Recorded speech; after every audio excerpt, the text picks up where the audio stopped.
facts in their lawsuits that we need to consider.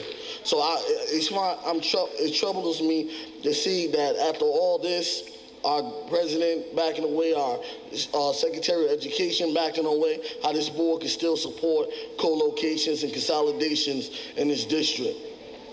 I also want the district to visit expanding American History High School and allowing his principal to go forward with his plans, having his middle school 6th to 8th, where it was rudely interrupted by the new regime who was coming in. I believe that these parents deserve the right to have their children go to this school who have 100% graduation rate and have an academic excellent profile. I also think that we need to implement fully the 6th to 8th grade arts high school program. Even though that in the beginning I had worries about this program, I think if we follow the model of schools that are already doing it, such as University High School and Science High School, I believe that this plan can really work, and our children deserve it since we are already cutting arts programs from our elementary schools. Someone came up here and talked about working together. I have no problem working with anybody as long as they put our children first. I have no problem with listening to people, but I must say that I agree to disagree on numerous occasions. I will not compromise my belief for anybody, because I had a mentor named Halim Suleiman who told me, when I believe something, never allow nobody to bring down what I believe or compromise my belief or anybody else's beliefs. So I will continue to work with anybody, but when you are in a blocking field or a bump road for our children, I will continue to expose you and I will continue to work against you. So I wanted to make that clear. Our food service, 8 schools are being given to the vendor. 8 schools are being privatized next year, for the next school year. These are Norkers, these are parents in this community who do food service with not a lot of money. They come and they serve our children food. So I don't understand how we could continue to bring outsiders in our district and lay off Norkers, people who live in this community, spread resources in this community, shop in this community. We can't continue to say that we are in the best interest of our children when we're laying off their parents. We need to understand, when you lay off the parents, you interrupt in the household, and you are setting up that family to fail, become homeless, or go back on welfare where they came from. Also, accountability.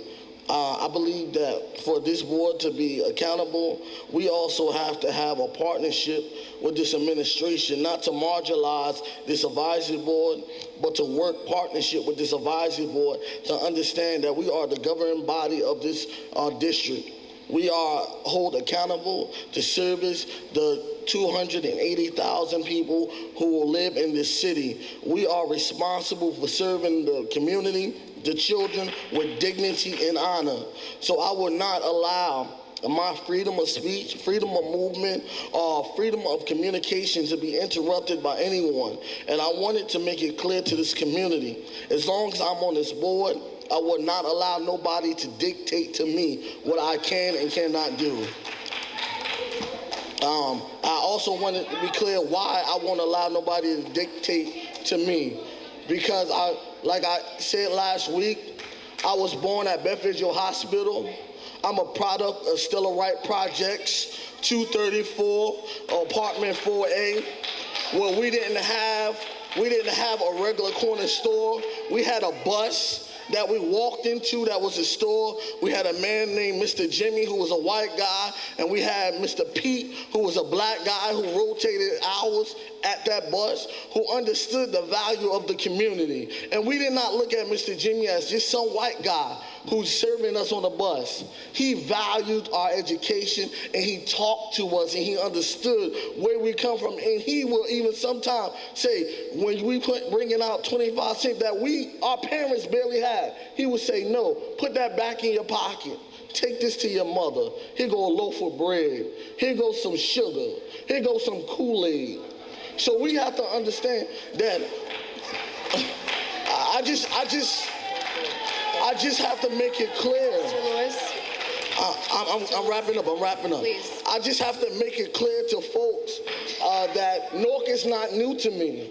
That I was born and raised, and I've spent 23 years right here in this city. So I know what my community needs. I know what my community wants. So I will not allow nobody to dictate to me how I'm going to advocate for my community. Mr. Lewis. Also, I want to ask that the district do a partnership with the Newark Recreation Services to make sure whatever services that we don't provide for the children in the city of Newark, that they do, and with the collaboration of Newark Public Schools and the city of Newark. Thank you. Any old or new business?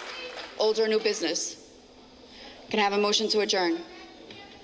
Mr. Rivera, everyone? Motion? Excuse me. I want to, there's a couple of things I want to bring up. First, I wanted to recognize a couple of things. I want to recognize Roger Leone and members of the district who did a great job recognizing some of our successful students who actually are going to college and are our top performers. If you missed it, you missed a great program in area schools. So I know we have a tendency to always recognize what we're not doing, but we should also recognize and celebrate what we are doing. Number two, I'd like to recognize Hawkins Street School and Bookham Exchange, where there was books exchange today, and about 50 students brought in about 2,500 books for their colleagues at Hawkins Street School. I'd like to also recognize Big Bold Approach, and as well as Dr. Lauren Wells and the members of the North Global School Village Zone for recruiting, for having a philanthropist give $115,000 worth of books here in the city of Newark, in which every child walked away with 3 books apiece for their summer reading. I just think that needs to be highlighted and recognized. And again, I think it's always a great thing for us to celebrate what we are doing. And one other thing is I think the district should review the policy regarding teachers' aides and regarding professional development towards the autism students as well. So that's one thing I wanted to bring to your attention, and that's it. Thank you, Mr. Kenny. Madam Chair, very quickly. Yes, Mr. Jeffries, did you have something to say, or Ms. Baskerville-Richardson? Yes. Ms. Richardson first. I didn't. I'm sorry. Thank you. Mr. Jeffries, ladies first. I'd just like to take a moment as a new board member and thank my board colleagues and also NPS staff for your camaraderie, your welcoming spirit to me and to Mr. Kinney as new board members.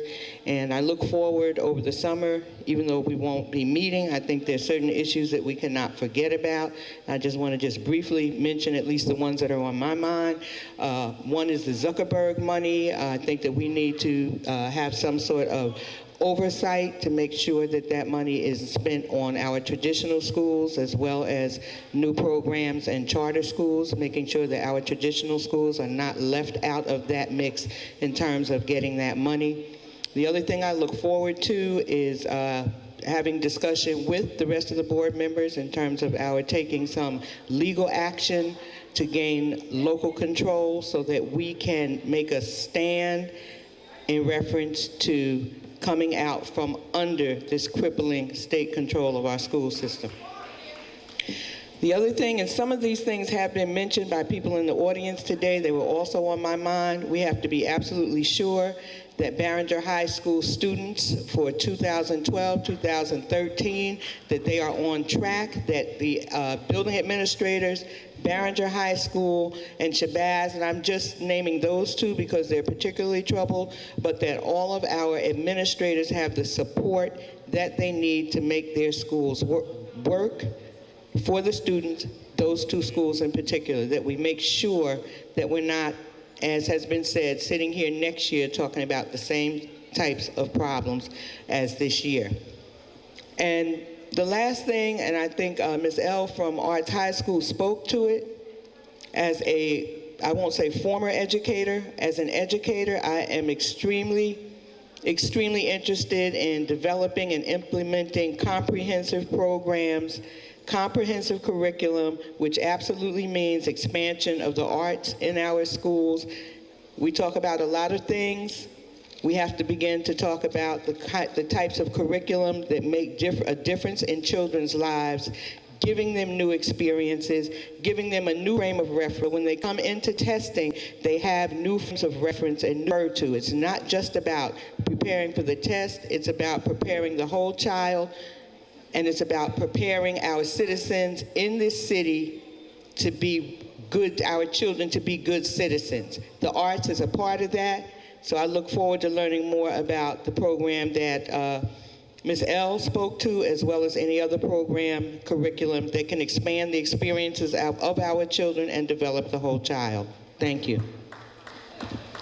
Thank you, Ms. Baskerville-Richardson. Mr. Jeffries? I just wanted to clarify a couple things on the Barringer situation, because it's a very serious issue, and I think it's always very important to not have misrepresentations out here. Mr. Lamort and I did keep on top of the Barringer situation. We both visited that building multiple times.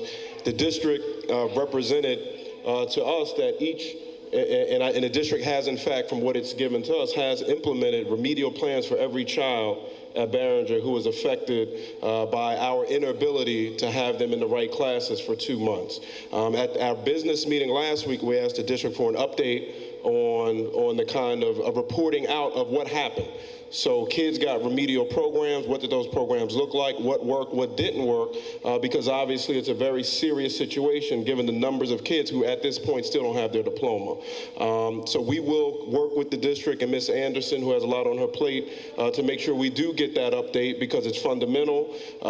We're entirely aligned with that. We want 100% of kids graduating from high school going to college. And I just want to make sure people did understand that this board has been on top of that. The very fact that kids had a remedial plan came through the leadership of the board.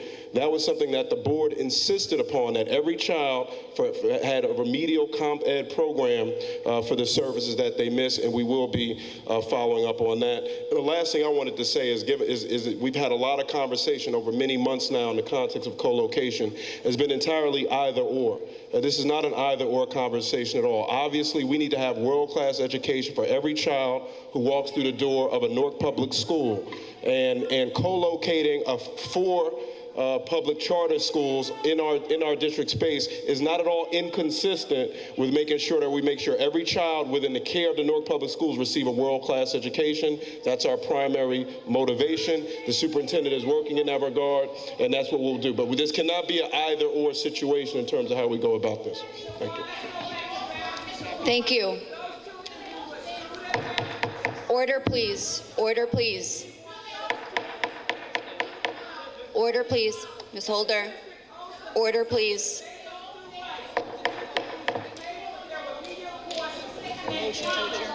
Can I please have a motion? Do I have a motion to adjourn, please? Motion to adjourn? Motion. Mr. Jeffries, can I have a second? Second. All in favor? Thank you.